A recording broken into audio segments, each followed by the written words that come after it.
नमस्कार भक्तों, सुनिए संपूर्ण श्री सत्यनारायण व्रत कथा कृष्णा टिप से। ओम नमो भगवते वासुदेवाय। श्री सत्यनारायण व्रत कथा। एक समय की बात है, नैमिषारण्य तीर्थ में शौनकादि 88,000 ऋषियों ने श्री सूत जी से पूछा, हे प्रभु, इस कलियुग में वेद विद्या रहित मनुष्यों को प्रभु भक्ति किस प्रकार मिल सकती है तथा उनका उद्धार कैसे होगा। हे मुनि श्रेष्ठ, कोई ऐसा तप बताइए जिससे थोड़े समय में ही पुण्य मिले और मनवांछित फल भी मिल जाए। इस प्रकार की कथा सुनने की हम इच्छा रखते हैं। सर्व शास्त्रों के ज्ञाता सूत जी बोले, हे वैष्णवों में पूज्य, आप सभी ने प्राणियों के हित की बात पूछी है, इसलिए मैं एक ऐसे श्रेष्ठ व्रत को आप लोगों को बताऊंगा जिसे नारद जी ने लक्ष्मी नारायण जी से पूछा था और लक्ष्मीपति ने मुनि श्रेष्ठ नारद जी से कहा था। आप सब इसे ध्यान से सुनिए। एक समय की बात है, योगीराज नारद जी दूसरों के हित की इच्छा लिए अनेकों लोकों में घूमते हुए मृत्यु लोक में आ पहुंचे। यहाँ उन्होंने अनेक योनियों में जन्मे प्राय सभी मनुष्यों को अपने कर्मों द्वारा अनेकों दुखों से पीड़ित देखा। उनका दुख देख नारद जी सोचने लगे कि कैसा यत्न किया जाए जिसके करने से निश्चित रूप से मानव के दुखों का अंत हो जाए। इसी विचार पर मनन करते हुए वो विष्णु लोक में गए। वहां वह देवों के ईश नारायण की स्तुति करने लगे, जिनके हाथों में शंख, चक्र, गदा और पद्म थे, गले में वरमाला पहने हुए थे।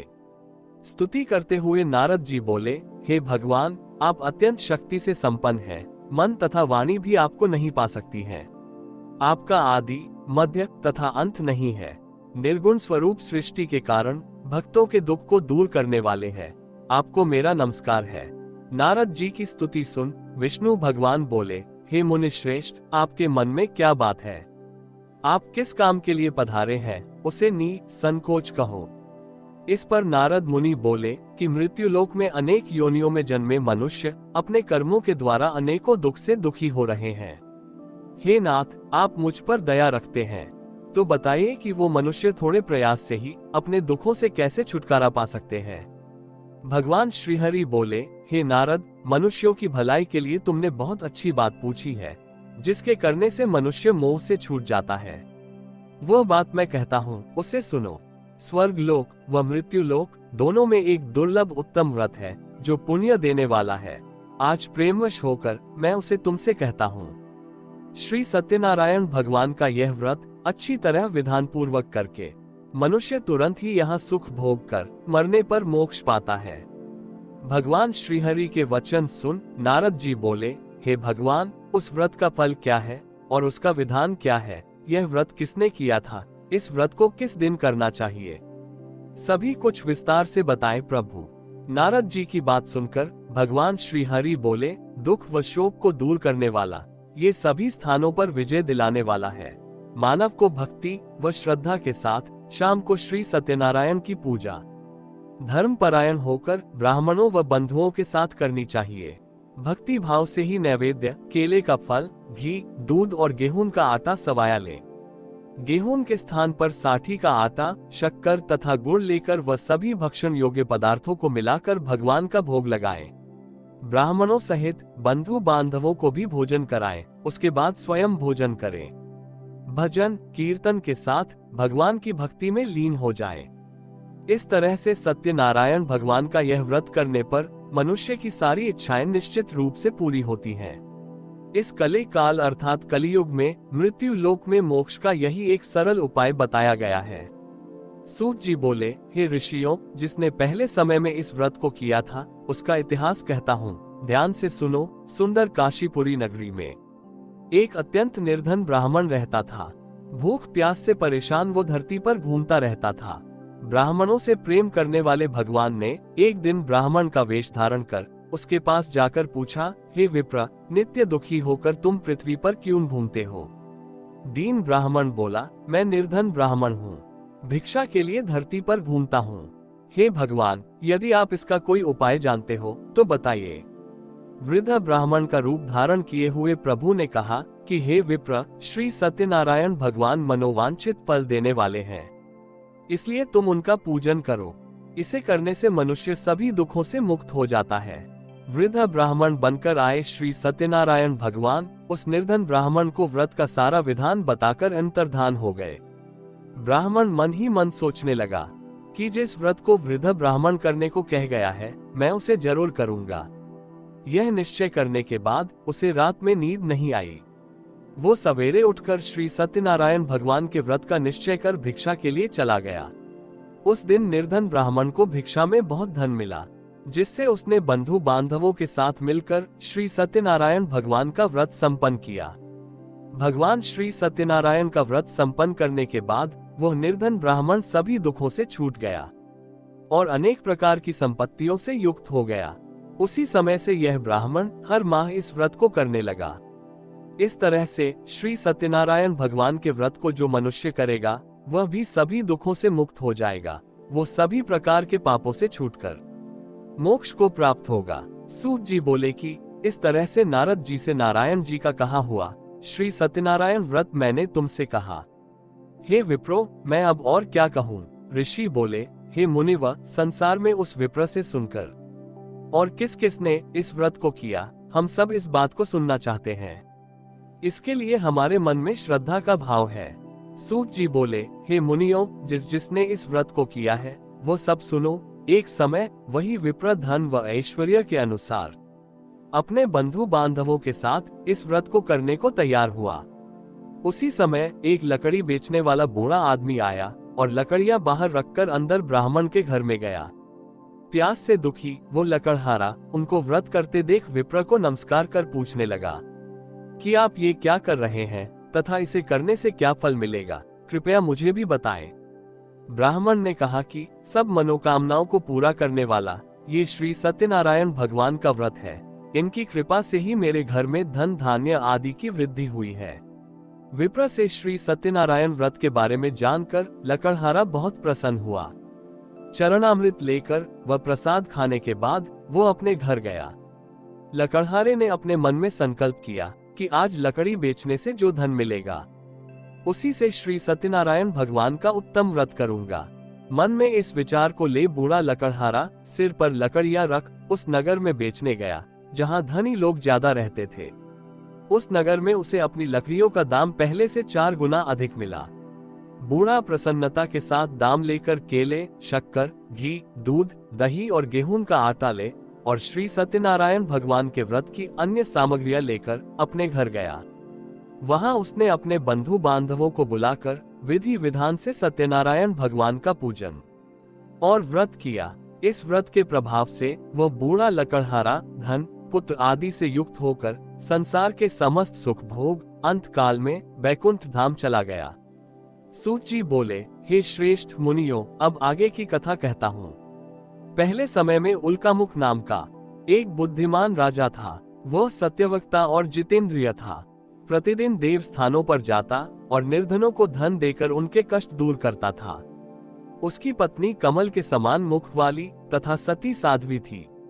भद्रशिला नदी के तट पर उन दोनों ने श्री सत्यनारायण भगवान का व्रत किया। उसी समय साधु नाम का एक व्यापारी आया। उसके पास व्यापार करने के लिए बहुत सा धन भी था। राजा को व्रत करते देखकर वह विनय के साथ पूछने लगा, हे राजन, भक्तिभाव से पूर्ण होकर आप ये क्या कर रहे हैं? मैं सुनने की इच्छा रखता हूँ, तो आप मुझे बताएं। राजा बोले, हे साधु, अपने बंधु बांधवों के साथ पुत्रादि की प्राप्ति के लिए एक महाशक्तिमान श्री सत्यनारायण भगवान का व्रत व पूजन कर रहा हूँ। राजा के वचन सुन साधु आदर से बोला, हे राजन, मुझे इस व्रत का सारा विधान कहिए। आपके कथनानुसार मैं भी इस व्रत को करूंगा। मेरी भी कोई संतान नहीं है और इस व्रत को करने से निश्चित रूप से मुझे संतान की प्राप्ति होगी। राजा से व्रत का सारा विधान सुन व्यापार से निवृत्त हो वो अपने घर गया। साधु व्यापारी ने अपनी पत्नी को संतान देने वाले इस व्रत का वर्णन कह सुनाया और कहा कि जब मेरी संतान होगी तब मैं इस व्रत को करूंगा। साधु ने इस तरह के वचन अपनी पत्नी लीलावती से कहे। एक दिन लीलावती पति के साथ आनंदित हो सांसारिक धर्म में प्रवृत्त होकर श्री सत्यनारायण भगवान की कृपा से गर्भवती हो गई। 10वें महीने में उसके गर्भ से एक सुंदर कन्या ने जन्म लिया। दिनों दिन वह ऐसे बढ़ने लगी जैसे कि शुक्ल पक्ष का चंद्रमा बढ़ता है। माता पिता ने अपनी कन्या का नाम कलावती रखा। एक दिन लीलावती ने मीठे शब्दों में अपने पति को याद दिलाया कि आपने श्री सत्यनारायण भगवान के जिस व्रत को करने का संकल्प किया था उसे करने का समय आ गया है, आप इस व्रत को करिए। साधु बोला कि हे प्रिय, इस व्रत को मैं उसके विवाह पर करूंगा। इस प्रकार अपनी पत्नी को आश्वासन देकर वो नगर को चला गया। कलावती पिता के घर में रह वृद्धि को प्राप्त हो गई। साधु ने एक बार नगर में अपनी कन्या को सखियों के साथ देखा तो तुरंत ही दूत को बुलाया और कहा कि मेरी कन्या के योग्य वर देख कर आओ। साधु की बात सुनकर दूत कंचन नगर में पहुंचा और वहां देखभाल कर लड़की के सुयोग्य वानिक पुत्र को ले आया। सुयोग्य लड़के को देख साधु ने बंधु बांधवों को बुलाकर अपनी पुत्री का विवाह कर दिया। लेकिन दुर्भाग्य की बात ये कि साधु ने अभी भी श्री सत्यनारायण भगवान का व्रत नहीं किया। इस पर श्री भगवान क्रोधित हो गए और श्राप दिया कि साधु को अत्यधिक दुख मिले। अपने कार्य में कुशल साधु बनिया जमाई को लेकर समुद्र के पास स्थित होकर रत्नासारपुर नगर में गया। वहां जाकर दामाद ससुर दोनों मिलकर चंद्रकेतु राजा के नगर में व्यापार करने लगे। एक दिन भगवान श्री सत्यनारायण की माया से एक चोर राजा का धन चुराकर भाग रहा था। उसने राजा के सिपाहियों को अपना पीछा करते देख चुराया हुआ धन वहां रख दिया जहां साधु अपने जमाई के साथ ठहरा हुआ था। राजा के सिपाहियों ने साधु व्यापारी के पास राजा का धन पड़ा देखा तो वह ससुर जमाई दोनों को बांधकर प्रसन्नता से राजा के पास ले गए और कहा कि उन दोनों चोरों को हम पकड़ लाए हैं, आप आगे की कार्यवाही की आज्ञा दें। राजा की आज्ञा से उन दोनों को कठिन कारावास में डाल दिया गया और उनका सारा धन भी उनसे छीन लिया गया। श्री सत्यनारायण भगवान के श्राप से साधु की पत्नी भी बहुत दुखी हुई। घर में जो धन रखा था उसे चोर चुरा ले गए। शारीरिक तथा मानसिक पीड़ा व भूख प्यास से अति दुखी हो अन्न की चिंता में कलावती एक ब्राह्मण के घर गई। वहां उसने श्री सत्यनारायण भगवान का व्रत होते देखा, फिर कथा भी सुनी, फिर उसके बाद प्रसाद ग्रहण करके वह रात को घर वापस आई। माता ने कलावती से पूछा कि हे पुत्री, अब तक तुम कहाँ थी, तेरे मन में क्या है? कलावती ने अपनी माता से कहा, हे माता, मैंने एक ब्राह्मण के घर में श्री सत्यनारायण भगवान का व्रत देखा है। कन्या के वचन सुन लीलावती भगवान के पूजन की तैयारी करने लगी। लीलावती ने परिवार व बंधुओं सहित सत्यनारायण भगवान का पूजन किया और उनसे वर मांगा कि मेरे पति तथा जमाई शीघ्र घर आ जाए। साथ ही ये भी प्रार्थना की कि हम सबका अपराध क्षमा करें। श्री सत्यनारायण भगवान इस व्रत से संतुष्ट हो गए और राजा चंद्रकेतु को सपने में दर्शन दे कहा कि हे राजन, तुम उन दोनों व्यापारियों को छोड़ दो और तुमने उनका जो धन लिया है उसे वापस कर दो। अगर ऐसा नहीं किया तो मैं तुम्हारा धन, राज्य व संतान सभी को नष्ट कर दूंगा। राजा को ये सब कहकर वह अंतर्धान हो गए। प्रातःकाल सभा में राजा ने अपना सपना सुनाया, फिर बोले कि वणिक पुत्रों को कैद से मुक्त कर सभा में लाओ। दोनों ने आते ही राजा को प्रणाम किया। राजा मीठी वाणी में बोले, हे महानुभावों, भाग्यवश ऐसा कठिन दुख तुम्हें प्राप्त हुआ है, लेकिन अब तुम्हें कोई भय नहीं है। ऐसा कह राजा ने उन दोनों को नए वस्त्राभूषण भी पहनाए और जितना धन उनका लिया था उससे दुगुना धन वापस कर दिया। दोनों व्यापारी अपने घर को चल दिए। सूत जी बोले, व्यापारी ने मंगलाचार कर अपनी यात्रा आरंभ की और अपने नगर की ओर चल दिए। उनके थोड़ी दूर जाने पर भगवान ने सोचा, इसने अपनी गलती मान क्षमा भी मांग ली और मैंने इसे क्षमा भी कर दिया, जरा देखूं तो सही ये वाकई कितना बदला है। ये सोचकर श्री सत्यनारायण भगवान एक दंडी का वेश धर के उसके पास आए और उससे पूछा, हे साधु, तेरी नाव में क्या है? अभिमानी वणिक हंसता हुआ बोला, हे दंडी, आप क्यों पूछते हो? क्या धन लेने की इच्छा है? मेरी नाव में तो बेल व पत्ते भरे हुए हैं। व्यापारी के कठोर वचन सुन भगवान बोले, तुम्हारा वचन सत्य हो, और ऐसे वचन कह वहां से दूर चले गए। कुछ दूर जाकर वो समुद्र के किनारे समाधि लगाकर बैठ गए। दंडी के जाने के बाद साधु व्यापारी ने नित्य क्रिया के पश्चात नाव को ऊंची उठते देखकर अचंभा माना और नाव में बेल पत्ते आदि देख वह मूर्छित हो जमीन पर गिर पड़ा। मूर्छा खुलने पर वह अत्यंत शोक में डूब गया। तब उसका दामाद बोला कि आप शोक ना मनाएं, ये दंडी का शाप है, इसलिए हमें उनकी ही शरण में जाना चाहिए, तभी हमारी मनोकामना पूरी होगी। दामाद की बात सुनकर वो दंडी के पास पहुंचा और अत्यंत भक्तिभाव से नमस्कार करके बोला, मैंने आपसे जो जो असत्य वचन कहे थे उनके लिए मुझे क्षमा दे। ऐसा कहकर महान शोकातुर हो रोने लगा। तब दंडी भगवान बोले, हे वणिक पुत्र, मेरी आज्ञा से बार बार तुम्हें दुख प्राप्त हुआ है, तू मेरी पूजा से विमुख हुआ। साधु बोला, हे भगवान, आपकी माया से ब्रह्मा आदि देवता भी आपके रूप को नहीं जानते, तब मैं अज्ञानी कैसे जान सकता हूँ। आप प्रसन्न होइए, अब मैं सामर्थ्य के अनुसार आपकी पूजा करूंगा। मेरी रक्षा करो और पहले के समान नाव में धन भर दो। साधु व्यापारी के भक्तिपूर्वक वचन सुनकर भगवान प्रसन्न हो गए और उसकी इच्छानुसार वरदान देकर अंतर्धान हो गए। ससुर जमाई जब नाव पर आए तो नाव धन से भरी हुई थी। फिर वह वहीं अपने अन्य साथियों के साथ श्री सत्यनारायण भगवान का पूजन कर अपने नगर को चल दिया। जब नगर के नजदीक पहुंचे तो दूत को घर पर खबर करने के लिए भेज दिया। दूत साधु की पत्नी को प्रणाम कर बोला कि मालिक अपने दामाद सहित नगर के निकट आ गए हैं। दूत की बात सुन साधु की पत्नी लीलावती ने बड़े हर्ष के साथ श्री सत्यनारायण भगवान का पूजन कर अपनी पुत्री कलावती से कहा कि मैं अपने पति के दर्शन को जाती हूँ, तू कार्य पूर्ण कर प्रसाद खाकर शीघ्र आ जा।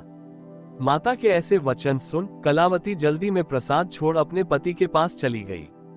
प्रसाद की अवज्ञा के कारण श्री सत्यनारायण भगवान रुष्ट हो गए और नाव सहित उसके पति को पानी में डुबो दिया। कलावती अपने पति को वहां ना पाकर रोती हुई जमीन पर गिर गई। नाव को डूबा हुआ देख व कन्या को रोता देख साधु दुखी होकर बोला कि हे प्रभु, मुझसे तथा मेरे परिवार से जो भूल हुई है उसे क्षमा करें। साधु के दीन वचन सुनकर श्री सत्यनारायण भगवान प्रसन्न हो गए और आकाशवाणी हुई, हे साधु, तेरी कन्या मेरे प्रसाद को छोड़कर आई है, इसलिए उसका पति अदृश्य हो गया है। यदि वह घर जाकर प्रसाद खाकर आए तो इसे इसका पति अवश्य मिलेगा। ऐसी आकाशवाणी सुन कलावती घर पहुंचकर प्रसाद खाकर आई और फिर भगवान की कृपा से उसका पति नाव समेत वापस आ गया और उसने अपने पति के दर्शन किए। उसके बाद साधु ने अपने बंधु बांधवों सहित श्री सत्यनारायण भगवान का विधि विधान से पूजन किया और फिर हर मास जीवन पर्यंत श्री सत्यनारायण भगवान का विधि विधान से पूजन करता रहा और इस लोक का सुख भोग वो सब अंत में स्वर्ग लोक को गए। सूत जी बोले, हे ऋषियों, मैं और भी एक कथा सुनाता हूँ, उसे भी ध्यानपूर्वक सुनो। प्रजापालन में लीन तुंगध्वज नाम के एक राजा थे। श्री सत्यनारायण भगवान के बहुत परम भक्त थे, बहुत अच्छे राजा थे, अपनी प्रजा का ध्यान अपने औरस पुत्रों की तरह रखते थे। उन्होंने भी भगवान का प्रसाद त्याग कर बहुत ही दुख पाया। एक बार वन में जाकर वन्य पशुओं का शिकार करके विश्राम करने के लिए एक बड़ के पेड़ के नीचे बैठ गए। वहां कुछ दूरी पर उन्होंने कुछ ग्वालों को भक्ति भाव से अपने बंधुओं सहित श्री सत्यनारायण भगवान का पूजन करते देखा। अभिमानवश राजा उन्हें देखकर भी पूजा स्थान में नहीं गए और ना ही उन्होंने भगवान को नमस्कार किया। पूजा समाप्त होने के बाद ग्वालों ने राजा को प्रसाद लाकर दिया, लेकिन राजा ने वह प्रसाद नहीं खाया और प्रसाद को वहीं छोड़ वो अपने नगर को चले गए। जब वह नगर में पहुंचे तो वहां सब कुछ तहस नहस हुआ पाया। वो शीघ्र ही समझ गए कि यह सब भगवान की अविज्ञा होने से ही हुआ है। वो दोबारा ग्वालों के पास पहुंचे, उनसे क्षमा मांगकर उनके साथ विधि पूर्वक पूजा करके प्रसाद खाया। फिर अपने नगर को वापस आए तो श्री सत्यनारायण भगवान की कृपा से सब कुछ पहले के ही समान ठीक हो गया था। फिर राजा जीवन पर्यंत श्री सत्यनारायण भगवान की पूजा करते रहे और दीर्घकाल तक सुख भोगने के बाद मरणोपरांत उन्हें स्वर्गलोक की प्राप्ति हुई। जो मनुष्य परम दुर्लभ इस व्रत को करेगा उसे भगवान श्री सत्यनारायण की अनुकंपा से धन धान्य की प्राप्ति होगी। इस व्रत को करने से निर्धन धनी हो जाता है और भयमुक्त हो जीवन जीता है। संतानहीन मनुष्य को संतान सुख मिलता है और सारे मनोरथ पूर्ण होने पर मानव अंतकाल में बैकुंठ धाम को जाता है। सूत जी बोले, जिन्होंने पहले इस व्रत को किया है अब उनके दूसरे जन्म की कथा कहता हूँ। वृद्ध शतानंद ब्राह्मण ने सुदामा का जन्म लेकर मोक्ष की प्राप्ति की। लकड़हारे ने अगले जन्म में निषाद बनकर मोक्ष प्राप्त किया। उल्कामुख नाम के राजा दशरथ होकर बैकुंठ को गए। साधु नाम के व्यापारी ने मोरध्वज बनकर अपने पुत्र को आरे से चीरकर मोक्ष पाया। महाराज तुंगध्वज ने स्वयंभू होकर भगवान में भक्ति युक्त हो कर्म कर मोक्ष पाया। इसलिए इस परम दुर्लभ व्रत को करने से मनुष्य का ये जन्म सुधर जाता है और अंत में उसे भगवान की कृपा से मोक्ष की बैकुंठ धाम की प्राप्ति होती है। हरि ओम तत्सत। इति श्री सत्यनारायण व्रत कथा संपूर्ण।